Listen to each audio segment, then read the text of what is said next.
ನಮಸ್ತೆ, welcome back to my YouTube channel. So ಇವತ್ತು ಶನಿವಾರದ ವ್ಲಾಗ್ನ ಸ್ಟಾರ್ಟ್ ಮಾಡ್ಕೊಂಡಿದ್ದೀನಿ. ಹಾಗೂ ಬೆಳಗ್ಗೆನೇ ಸ್ಟಾರ್ಟ್ ಮಾಡಿದ್ದೀನಿ.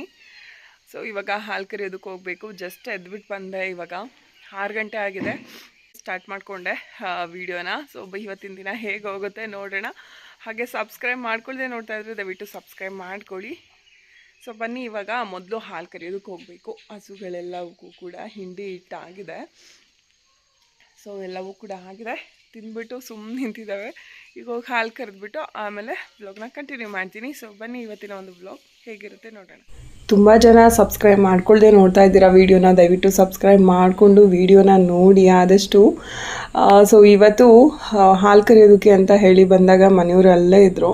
ಸ್ವಲ್ಪ ವೀಡಿಯೋ ಮಾಡಿಕೊಡಿ ಅಂತ ಹೇಳಿದೆ. ಸ್ವಲ್ಪ ಮೋಡ ಆಗಿದೆ. ಡೈಲಿ ಏನಾಗುತ್ತೆ ಅಂದರೆ ಮಳೆ ಬರುತ್ತೆ ಅಂದ್ಕೊಂಡಿದ್ದ ದಿವಸ ಯಾವತ್ತೂ ಬರಲ್ಲ. ಡೈಲಿ ಗುಡುಗ್ತಾ ಇದೆ. 3 ಗಂಟೆ ಮೇಲಂತೂ ತುಂಬ ಗುಡುಗುತ್ತೆ. ಅದಾದಮೇಲೆ ಒಂದು 6:30-7 ಗಂಟೆಗೆಲ್ಲ ಸುತ್ತಲೂ ಕೂಡ ಮಿಂಚುತ್ತೆ. ಮಳೆನೇ ಬರೋದಿಲ್ಲ. ಎಷ್ಟೋ ಕಡೆ ಮಳೆ ಆಲ್ರೆಡಿ ಆಗ್ತಾ ಇದೆ, ಬಟ್ ನಮಗೆ ಆಗ್ತಾಯಿಲ್ಲ. ನಾವು ಕೂಡ ಕಾಯ್ತಾ ಇದ್ದೀವಿ ಮಳೆ ಆದರೆ ಸಾಕು ಅಂತ ಹೇಳಿ. ಸೊ ಮಳೆನೇ ಆಗ್ತಾಯಿಲ್ಲ. ಇನ್ನು ಫಸ್ಟ್ ಹಸು ಏನಿತ್ತು ಅದು ಸ್ವಲ್ಪ ಓಡಾಡುತ್ತೆ. ಅದು ಒಂದು ಕೈಲೇ ಕರಿಬೇಕು. 2 ಕೈಲೂ ಕರಿಯೋದಕ್ಕೆ ಹೋದರೆ ಆ ಕಡೆ ಈ ಕಡೆಗೆ ಅಂತ ಜಾಸ್ತಿ ಓಡಾಡೋಕ್ಕೆ ಸ್ಟಾರ್ಟ್ ಆಗುತ್ತೆ. ಅದಕ್ಕೆ ನಾವು ಒಂದೇ ಕೈಲಿ ಕರೆದೆ. ಈ ಹಸುನ 2 ಕೈಲೂ ಕರೆದ್ರೂ ಕೂಡ ಪಾಪ ಏನೂ ಮಾಡೋದಿಲ್ಲ, ಸುಮ್ಮನೆ ನಿಂತ್ಕೊಂಡಿರುತ್ತೆ. ಕಾಫಿ ಕುಡಿದು ಸೊ ಎಕ್ಸಸೈಸ್ ಮಾಡಬೇಕು. ಸೊ ಹಾಗಾಗಿ ಡ್ರೆಸ್ ಚೇಂಜ್ ಮಾಡಿದ್ದೀನಿ. ಈಗ ಕಾಫಿ ಟೈಮ್. ಕಾಫಿ ಕುಡಿದು ಆಮೇಲೆ ವ್ಲಾಗ್ನ ಕಂಟಿನ್ಯೂ ಮಾಡ್ತೀನಿ.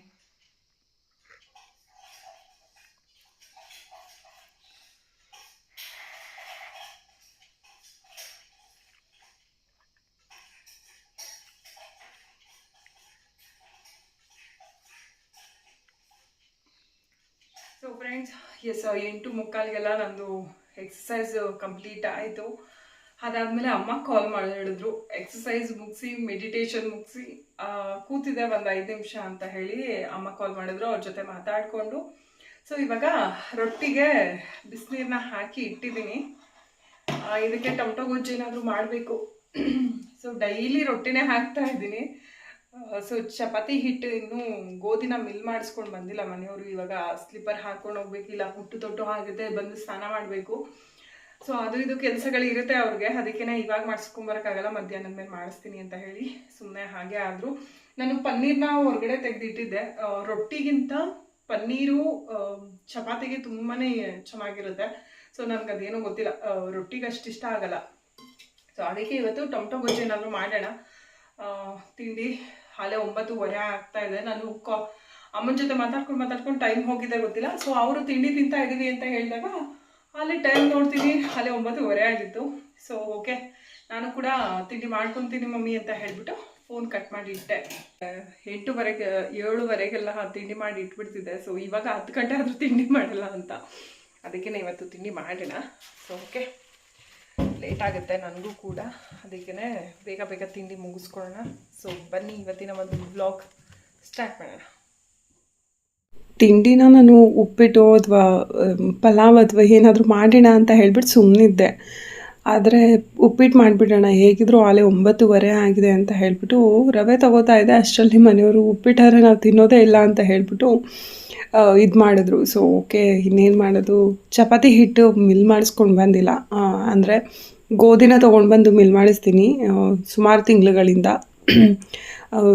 ಏನು ಗೋಧಿ ಹಿಟ್ಟನ್ನ ಅಂಗಡಿನಲ್ಲಿ ಬೈ ಮಾಡ್ತಾಯಿಲ್ಲ. ಸೊ ಅದು ಹೆಲ್ತಿಗೆ ಒಳ್ಳೇದಲ್ಲ ಅಂತ ಹೇಳಿಬಿಟ್ಟು ಇವಾಗ ಅರ್ಜೆಂಟಿಗೆ ಇನ್ನೇನಾಗುತ್ತೆ. ಸೊ ಸದ್ಯಕ್ಕೆ ಒಂದು ಸ್ವಲ್ಪ ಮೆಣಸಿನ್ಕಾಯಿ ಹುರುಕ್ಲಿತ್ತು, ಅದೊಂದು ಸ್ವಲ್ಪ ಇದೆ. ಮತ್ತು ಸಿಕ್ಕಾಬಟ್ಟೆ ಖಾರ ಇತ್ತು. ಮೆಣಸಿನ್ಕಾಯಿ ತೊಗೊಂಬಂದುಬಿಟ್ಟಿದ್ರು. ಅದರದ್ದು ಒಗ್ಗರಣೆಗೆ ಹಾಕಿದ್ದೆ. ಅದಂತೂ ತಿನ್ನೋದಕ್ಕೆ ಆಗಲ್ಲ, ಸಿಕ್ಕಾಬಟ್ಟೆ ಖಾರ ಇತ್ತು. ಎಷ್ಟು ತುಪ್ಪ ಹಾಕೊಂಡ್ರು ಕೂಡ ಕಡಿಮೆ ಆಗ್ತಿರ್ಲಿಲ್ಲ. ಅದಕ್ಕೆ ನಮಗೆ ಬೇಡ ಅದು ಅಂತ ಹೇಳಿಬಿಟ್ಟು ನಾನು ಟೊಮಟೊ ಗೊಜ್ಜೆ ಮಾಡ್ತೀನಿ ಅಂತ ಹೇಳಿ ಟೊಮಟೊ ಗೊಜ್ಜನ್ನೇ ಮಾಡಿದೆ.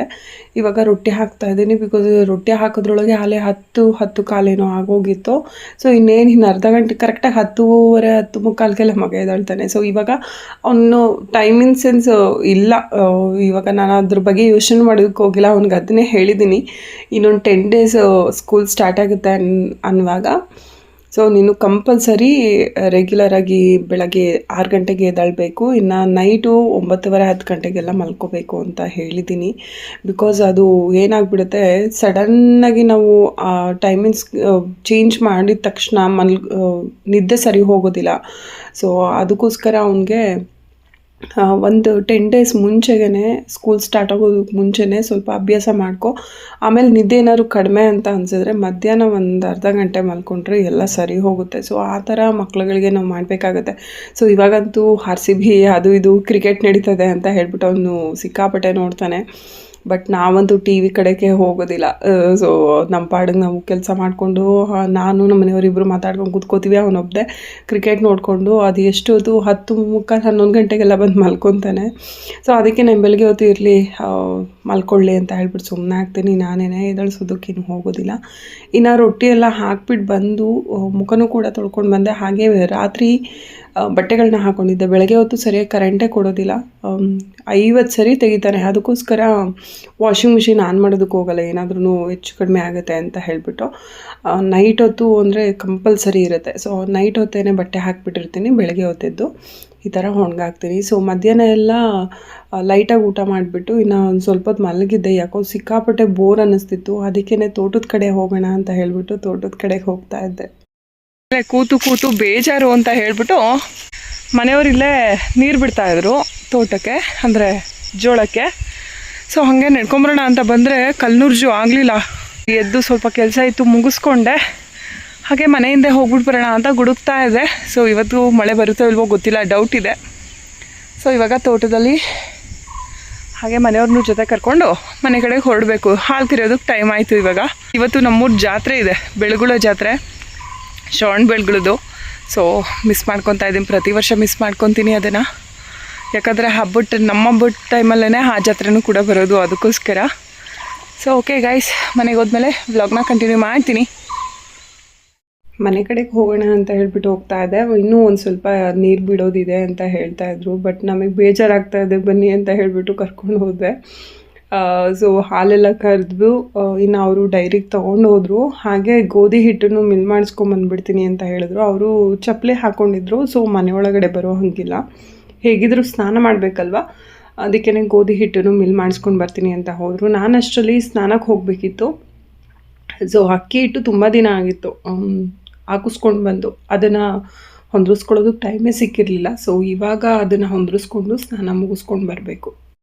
ಹಾಯ್ ಫ್ರೆಂಡ್ಸ್, ಸೊ ಸಾಯಂಕಾಲ ಹಸಿಟ್ಟೆಲ್ಲ ಹೊಂದಿಸಾದ್ಮೇಲೆ ಸ್ನಾನ ಮುಗಿಸ್ಕೊಂಡು ದೇವ್ರ ದೀಪ ಹಚ್ಚಿ ಇವಾಗ ಪುರಿ ತರಿಸಿದ್ದೀನಿ. ಬಿಕಾಸ್ ಚುರುಮುರಿ ತಿನ್ನಬೇಕು ಅಂತ ಅನ್ನಿಸ್ತು ಅಂತ ಹೇಳಿ ಇವಾಗ ಮಾಡಬೇಕು. ಸ್ವಲ್ಪ ದೇವ್ರ ಪೂಜೆ ಎಲ್ಲ ಮುಗಿಸಿ, ಇವತ್ತು ಹುಣ್ಣಿಮೆ ಅಲ್ವಾ, ಹನುಮ ಜಯಂತಿನೂ ಕೂಡ ಇವತ್ತು. ಸದ್ಯಕ್ಕೆ ಹೊರಗಡೆ ಎಲ್ಲೂ ಹೋಗೋದಕ್ಕಾಗಲ್ಲ, ಅದಕ್ಕೋಸ್ಕರ ಮನೆಯಲ್ಲೆಲ್ಲ ದೀಪ ಹಚ್ಚಿ ಇವಾಗ ನಾವು ಚುರುಮುರಿ ಮಾಡಬೇಕು. ಇನ್ನೂ ಮಾಡಿಲ್ಲ, ಇವಾಗ ರೆಡಿ ಮಾಡ್ಕೊತೀನಿ ಎಲ್ಲನೂ ಕೂಡ. ಸೊ ಪುರಿನ ತರಿಸಿಟ್ಟಿದ್ದೀನಿ. ಸೊ ಬೆಳಗ್ಗೆದೊಂದು ಸ್ವಲ್ಪ ರೊಟ್ಟಿ ಹಿಟ್ಟು ಹಂಗೆ ಮಿಕ್ಕಿತ್ತು. ಸೊ ಮಧ್ಯಾಹ್ನ ಹಾಕೋಣ ಅಂತ ಅಂದ್ಕೊಂಡೆ, ಬಟ್ ಆಗಲಿಲ್ಲ ಹಾಕೋದಕ್ಕೆ. ಸೊ ಇವಾಗ ಸದ್ಯಕ್ಕೆ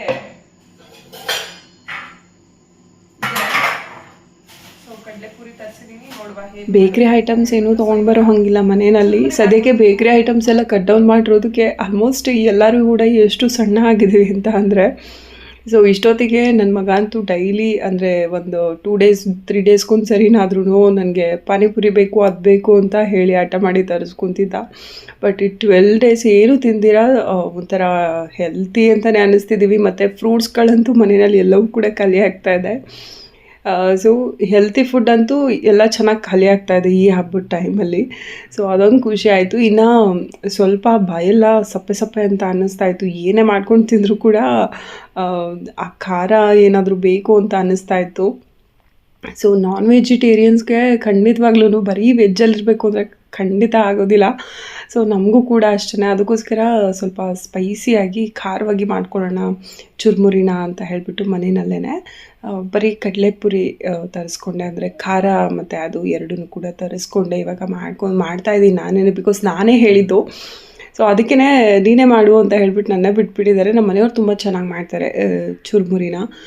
ಬಿಕಾಸ್ ಅವರು ಪಾಪ ಕೆಲಸ ಜಾಸ್ತಿ ಆಗಿಬಿಡ್ತು ಇವತ್ತು ಅವ್ರಿಗೆ. ಅದಕ್ಕೇ ಇರಲಿ ನಾನೇ ಮಾಡೋಣ ಅವ್ರು ಬರೋದ್ರೊಳಗೆ ಅಂತ ಅವ್ರು ಸ್ನಾನಕ್ಕೆ ಹೋಗಿದ್ದಾರೆ. ಸೊ ಅವ್ರು ಬರೋದ್ರೊಳಗೆ ಮಾಡ್ತಾ ಇದ್ದೆ.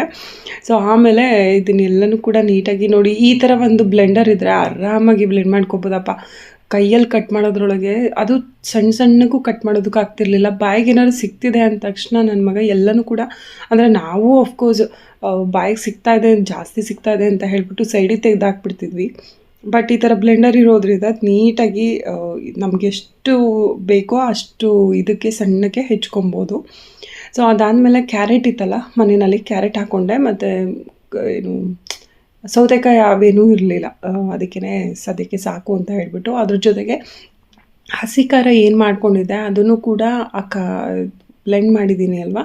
ಸೊ ಅದ್ರ ಜೊತೆಗೇ ಎಲ್ಲನೂ ಕೂಡ ಮಿಕ್ಸ್ ಮಾಡಿಕೊಂಡು ಆಮೇಲೆ ಪೂರಿ ಒಳಗೆ ಹಾಕ್ಬಿಟ್ಟು ಚೆನ್ನಾಗಿ ಮಿಕ್ಸ್ ಮಾಡಿದೆ. ತುಂಬಾ ಟೇಸ್ಟಿಯಾಗಿತ್ತು ಚುರುಮುರಿ ಅಂತೂ. ಪ್ರತಿ ಸರಿ ಹೀಗೆ ಮಾಡ್ಕೊತೀವಿ. ತುಂಬ ಲಾಂಗ್ ಟೈಮ್ ಆಗಿತ್ತು ನಾವು ಮಾಡಿಕೊಂಡೇ ಇರಲಿಲ್ಲ. ಸೊ ಅದಕ್ಕೆ ಈ ಸರಿ ಮಾಡೋಣ ಅಂತ ಹೇಳಿಬಿಟ್ಟು ಎಲ್ಲರೂ ಕೂತ್ಕೊಂಡು ಟಿ ವಿ ನೋಡ್ತಾ.